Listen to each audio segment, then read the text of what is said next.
In this video, I want to talk about the challenges of writing your second book. There are so many videos out there which talk about, turning a dissertation into a book, the challenges of finding a publisher and all that, but we often lose sight of the fact that writing one's second book involves all sorts of, psychological challenges as well.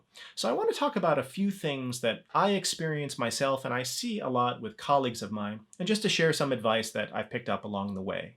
The first thing that I want to point out is that when you are making the transition from your first book to your second book, you're going to receive a whole lot of, how to put it, well-meaning shitty advice. So advice that where the person really does have your best interests at heart, but advice that you should really think twice before taking. The most common piece of well-meaning shitty advice that you can receive is that basically your second book should more or less be the sequel of your first book.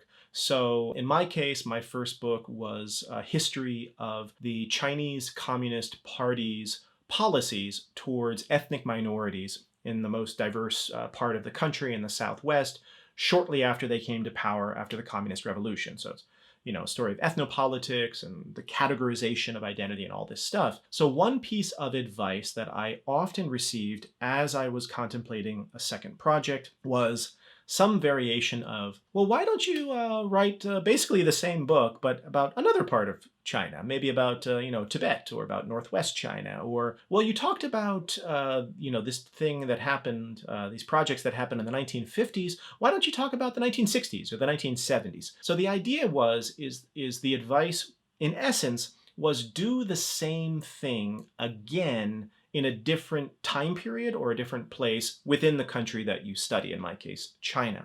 This advice is trying to help you because basically, without people even realizing it, the reason that they're giving this advice is because, in essence, they're telling you, listen, you are known for this kind of scholarship and you have invested a great deal of time in becoming something of an expert in this area or this subject matter. And so it's logical that you would simply build upon that foundation, use this storehouse of knowledge and wisdom you have generated over more than a decade, and then continue down that path towards another project. Why?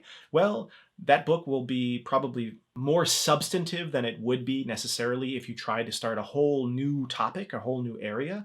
You'll write it probably faster because you know the literature, you know the scholarship, you know the archives, etc., etc. So there's lots of reasons why it makes perfect sense that your second book should be basically just a continuation of whatever you dealt with in the first. The reason that this advice is bad is that it mistakes surface with content. And what I mean is the surface of superficially what it is that your first book was about versus the core content of what problem you were dealing with in that book. So in my case, I wrote a book about ethnic minorities, I wrote a book about ethnicity, I wrote a book about identity. It was all of those things, no doubt, but at some level, pieces of that were kind of a superficial interpretation of what that book really was, at least as far as I was concerned. The core issues and the kind of the core kinds of books that I was reading as I wrote that dissertation and then that book often had nothing to do with ethnicity, had nothing to do with, the things that seemingly this book was about. And so when you are working and thinking about what your second book will be, keep in mind that you do need to have a continuity from one project to the next. You don't want to become an expert in French cuisine and then just be like, all right, that's gone. I'm going to go learn how to make the world's best taco. And then I'm going to go how to, yeah, that's kind of a fun, itinerant lifestyle, but it doesn't serve you and it doesn't serve your readers either. And it becomes this sort of impressionistic kind of scholarship. So you do want there to be a continuity from project 1 to 2, and you do want there to be a deepening of whatever it is that you've been dealing with in project 1.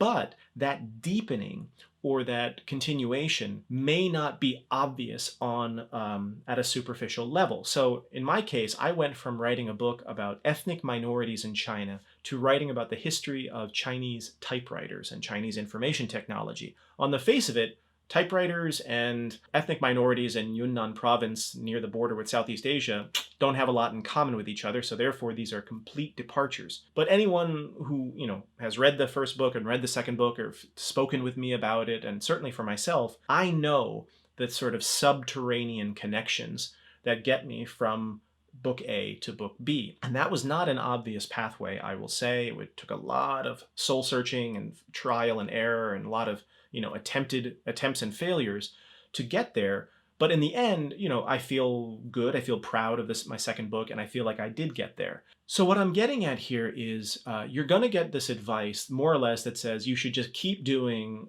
what you've been doing. You should stay in your lane in a sort of superficial way. So if you wrote about the history of the stock market, you should write about the history of, I don't know, the insurance market or the bond market, whatever. I don't know. I'm just talking off the top of my head right here. But what you need to ask yourself is, what is the second project that would enable me to pursue the underlying problems that I was dealing with in my earlier project, or new problems that have emerged since that project was completed? And that is a very difficult challenge to overcome, to figure out what that would be. And it's a whole lot more kind of intellectually and emotionally painful than simply saying, oh yeah, I'll just write a sequel. That's what I'll do. That's pretty easy and obvious. If you do that path, if you go down the path of least resistance and just choose a sequel-like project for your second book, maybe that's right for you, and maybe you should do that. I can see that working really well. But if you do that just to kind of fulfill your sense of obligation to the outside world, there is a very good chance that you are going to wake up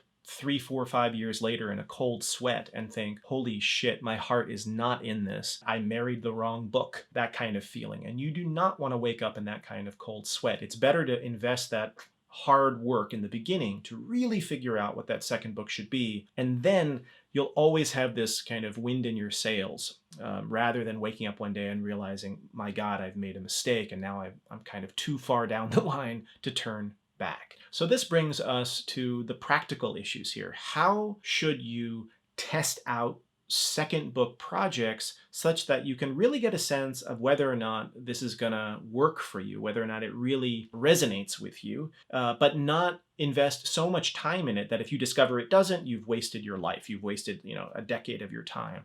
Well, there are a few different ways that you can do this. In my case, there were two main ways.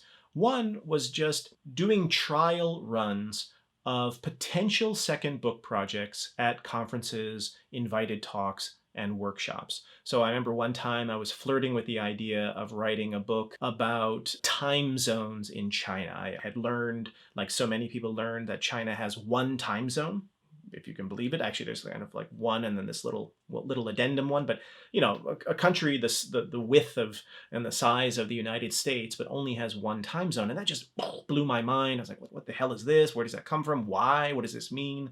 And so I was like, I'm not sure, but that's pretty effing cool, and there's something about it that speaks to me. Well, I put together a conference talk. I did preliminary research on it. I delivered the talk. I had a pretty good Q&A. The audience seemed to really like this direction, and I was completely over it. I'm not saying it's not an awesome subject matter, and maybe I'll come back to it at some point, but I could just feel inside me that it was just like a neat idea that occurred to me. I wanted to try it out. But as soon as I was up there giving the talk, I knew in my heart of hearts, this is not it. The second way that I tried this out was by organizing a pretty massive international conference. And this was called Critical Han Studies. It was basically bringing critical race theory to bear on ethnicity in China. I mean, not to go into it, but our largest ethnic group in the world is Han Chinese, the ethnic majority group in China. It's just this absolutely immense category of identity. And it's a little bit comparable to whiteness, at least in its size and amorphousness. And okay, so I'll admit, was like, okay, this is kind of a sequel, a logical sequel to my first book. I wrote about ethnic minorities in China and the questions of identity. Maybe I should move on to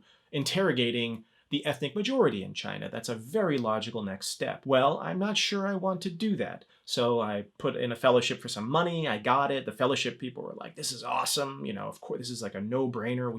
Can't believe someone didn't think of this. Everyone I invited to the conference wanted to do it. Got just this panel of luminary scholars and early career emerging scholars. It was just an amazing conference. It turned into an edited volume. And the second that that conference was done, on my Caltrain ride home to San Francisco, where I lived at the time, I said to myself, hell no, I do not want to write a monograph book on this subject matter. Once we put out this edited volume, I am done.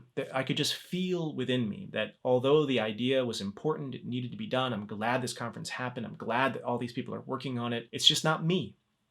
And you get one life, and you know, you only get to write so many books, and life is short, so you're under no obligation to write a book that you don't feel your heart is in. And that's how I'd realized, no way. So these were processes that were kind of emotionally jarring. I thought I found the book and I didn't, and I thought I found the book and I didn't. It's not unlike thinking you found the one and then realizing, no, this is not the person I want to spend my life with. So now I'm back into the, you know, the nether region. And, you know, being a person without a book, for those of us who work in book subjects, is a little bit like being without a country. It's being without a home. There's something about it that's really destabilizing. You don't really have a stable identity anymore. No, you don't really know how to describe yourself. It just feels very unsettling and very anxiety producing. Out of that anxiety, however, the clarity that comes when you do encounter the book you are supposed to write, or the book you are supposed to start researching, that clarity is unmistakable. I will never forget the day, even the hour, even the minute when the two words Chinese typewriter first occurred in my brain, and I just sat back in my chair and I thought, I never really thought about what one of those might look like, or if even one existed. And let me look into this. And then one thing, you know, 1 minute became a few hours, became a few days, became a few years, became a decade of research and a book. That was my second book. And I will say that when I started telling people my second book is going to be about Chinese typewriters, most of them, not all of them, most of them looked at me like I had gone crazy, that it was like career suicide, that it's a cute topic, it's gimmicky. Are you sure you want to do this? And all these sorts of things. And eventually I won people over to the side that, yeah, this is a serious question. There's a serious set of problems here that I think are worth discussing. But I will admit that at the beginning, I just had to trust that sense of clarity that I had for this project as compared to all of these other neat, good ideas that I had, you know, test run and that I could feel just weren't the ones. So when you are thinking about this all-important transition from the first to the second book, get advice, listen to advice, tell people, ask people what they think, but just know that as well-meaning as that advice might be, typically speaking, a lot of it is going to be advice you don't want to take, and that will not be a substitute for the work you really need to do, which is to figure out, who am I now and where am I supposed to go next? That's all I have for you today. If you got something out of this, please leave a comment. If you're struggling with moving from the first to second book, I'd love to hear what you're working through. If you made that transition, how did you make that transition? I would love to hear that in the comments field. And of course, if so inspired, give the video a like, subscribe to the channel, and I'll see you in the next video. Bye.